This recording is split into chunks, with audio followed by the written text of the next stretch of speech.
بسم اللہ الرحمن الرحیم۔ شروع اللہ کے نام سے جو بڑا مہربان نہایت رحم والا۔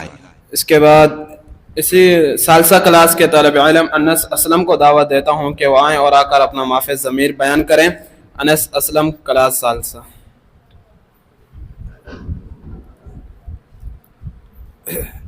السلام علیکم ورحمۃ اللہ وبرکاتہ۔ الحمد للہ الذی بیدہ تصریف الاحوال وتخفیف الاثقال، الصلاۃ والسلام علی سید الہادین الی محاسن الافعال وعلی آلہ وصحبہ المزارعین لہ فی الصفات والاعمال، اما بعد فاعوذ باللہ من الشیطان الرجیم، بسم اللہ الرحمن الرحیم۔ قال اللہ تعالی وما ارسلناک الا رحمۃ للعالمین۔ تمام قسم کی حمد و ثنا، تعریف، کبریائی، بڑائی اس اللہ مالک العلام ذوالجلال والاکرام کے لیے خاص ہے، اور درود و سلام ہو امام الانبیاء سید الانبیاء حضرت محمد رسول اللہ صلی اللہ علیہ وآلہ وسلم پر۔ میرے دیوکار دوستو اور ہر دل عزیز اساتذہ کرام، اللہ تعالیٰ نے اپنی مخلوق میں ایک عظیم صفت کو پیدا فرمایا، جیسا کہ آپ علیہ السلام کا فرمان ہے کہ اللہ تعالیٰ نے 100 رحمتیں پیدا فرمائی، ان میں سے صرف ایک مخلوق کو دی، باقی 99 اپنے پاس چھپا لی۔ یہ ایک ایسی صفت ہے کہ جو انسان اس صفت میں متصف ہوتا ہے، اللہ تعالیٰ اس کو پسند فرماتا ہے۔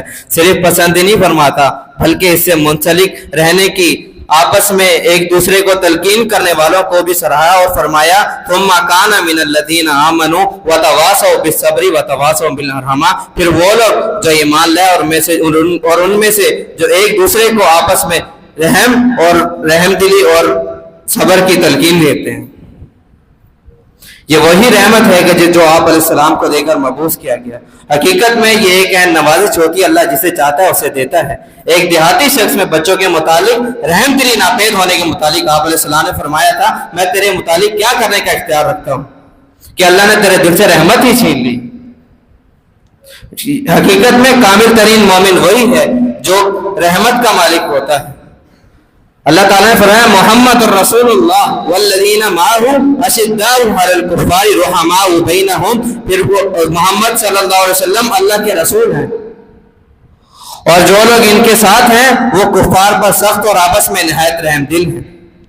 نبی کریم صلی اللہ علیہ وسلم کو اللہ تعالیٰ نے تمام جہانوں کے لیے رحمت بنا کر بھیجا کہ آپ علیہ السلام نے خلق خدا کی رہنمائی اور اصلاح کے لیے ہر کوششیں کی، اور ان کو تباہی، بربادی اور ہلاکت سے بچانے کے لیے ہر حربہ آزمایا، اور ان کی طرف سے ملنے والی تکالیف، اذیتوں پر صبر کیا، اور ان کے لیے فوری عذاب کا مطالبہ نہیں کیا۔ جس وقت آپ علیہ السلام سے کہا گیا کہ آپ مشرکین کے خلاف بدعا کریں، تو آپ علیہ السلام نے کہا مجھے لعن طعن کرنے والا نہیں بنا کر بھیجا گیا، بلکہ مجھے تو رحمت والا بنا کر بھیجا گیا۔ اور جس وقت آپ کو کفار نے سخت اذیتیں دی تو پہاڑوں کے فرشتے نے آ کر سلام کیا اور عرض کی اے اللہ کے رسول صلی اللہ علیہ وسلم، اگر آپ چاہیں تو میں ان سب لوگوں کو پہاڑ کے درمیان پیس کر رکھ دوں۔ آپ علیہ السلام نے فرمایا نہیں، بلکہ مجھے امید ہے کہ اللہ تعالیٰ ان سے ایسے لوگ پیدا فرمائے گا جو اللہ کو ایک اللہ کی عبادت کریں گے، اس کے ساتھ کسی کو شریک نہیں ٹھہرائیں گے۔ آپ علیہ السلام صرف باقی لوگ کفار سے نہیں بلکہ صحابہ سے بھی بہت زیادہ رحم دل اور مشفق تھے۔ حضرت سعد بن عبادہ رضی اللہ تعالیٰ عنہ بیمار ہوئے تو آپ علیہ السلام عیادت کے لیے چند صحابہ کرام کے ہمراہ ان کے گھر تشریف لے گئے۔ جب گئے تو دیکھتے ہیں کہ ان کے گرد لوگ جمع ہیں، تو آپ علیہ السلام نے فرمایا کیا فوت ہو گئے ہیں؟ انہوں نے کہا نہیں۔ تو آپ علیہ السلام ان کو بیمار دیکھ کر رونے لگے۔ جب سب لوگوں نے دیکھا کہ آپ علیہ السلام رو رہے ہیں تو تمام لوگ بھی رونے لگے۔ اسی طرح ایک اور متفق علیہ روایت ہے کہ آپ علیہ السلام کے پاس ایک بچہ لایا گیا جو نزع کی حالت میں تھا۔ آپ علیہ السلام اس کو دیکھ کر آپ علیہ السلام کی آنکھوں میں آنسو آئے۔ حضرت سعد فرماتے اللہ کے رسول یہ کیا؟ فرمایا یہ اس رحمت ہی کی بدولت ہے جو اللہ تعالیٰ نے اپنے بندے میں پیدا کی۔ یہ رحمت آپ علیہ السلام کو اللہ تعالیٰ نے دنیا میں رحمت بنا کر بھیجا، اور قرآن نے فرمایا وما ارسلناک الا رحمۃ للعالمین۔ آپ علیہ السلام خواتین کے بارے میں ہی بہت زیادہ رحمت کرتے تھے۔ آپ علیہ السلام کا فرمان ہے کہ جب میں نماز شروع کرتا ہوں تو میرا ارادہ ہوتا ہے کہ میں نماز لمبی کروں، لیکن جب میں نماز میں ہوتا ہوں تو بچے کی رونے کی آواز آتی ہے تو میں نماز مختصر کر دیتا ہوں، کیونکہ مجھے معلوم ہے کہ اس بچے کے رونے کی وجہ سے اس کی ماں شدید پریشان ہوگی۔